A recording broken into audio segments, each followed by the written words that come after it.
आज मी तुम्हाला झटपट अशी लाल चण्याची चटणी बनवून दाखवणार आहे। त्यासाठी मिक्सरचं भांडं घेतलेलं आहे। हे रात्रभर बघा हे सुकलेले चणे मी भिजत घातले होते, म्हणजे एक 8 तास भिजत घातलेले। सकाळी ह्याला काय केले, कुकरला थोडंसं मीठ टाकून 3 शिट्ट्या करून घेतलेल्या आहेत।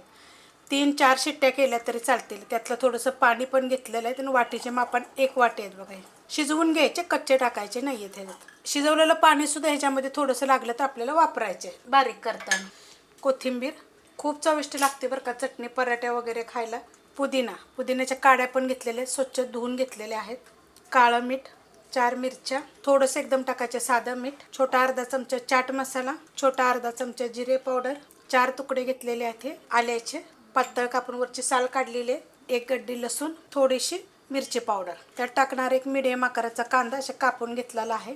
अर्ध्या लिंबाचा रस पिळायचे। आता हे आपण बारीक करताना जे शिजवलेलं पाणी आहे ना ते थोडं थोडं वतायचं आहे। चटणी बघा मी बारीक करून घेतलेली आहे, जास्त बारीक करायची नाही, हलकीशी दरदरी ठेवायची। आणि ह्याला काय करायचं माहिती आहे का, चणे शिजवलेलं लागल तसं पाणी वापरायचं, एकदम बी जास्त ओतू नका, थोडं थोडं पाणी वतायचं। ज्या वाटीनं मी चणे दाखवले ना, अर्धी वाटी मी पाणी त्याच्यामध्ये वापरलेलं आहे। किती मस्त झाली बघा चटणी। तुम्ही पराठ्यावर खा, भाकरीवर, चपातीवर खा, खूप चविष्ट लागते। अशा पद्धतीत एकदम झटपट तुम्हाला मी चटणी दाखवली आणि खूप वेगळ्या पद्धतीने दाखवलेली। एकदा तुम्ही करून बघा। रेसिपी कशी वाटली मला कमेंट करून सांगा। रेसिपी आवडली तर लाईक करा, सबस्क्राईब करा, कमेंट करा आणि शेअर बी करा।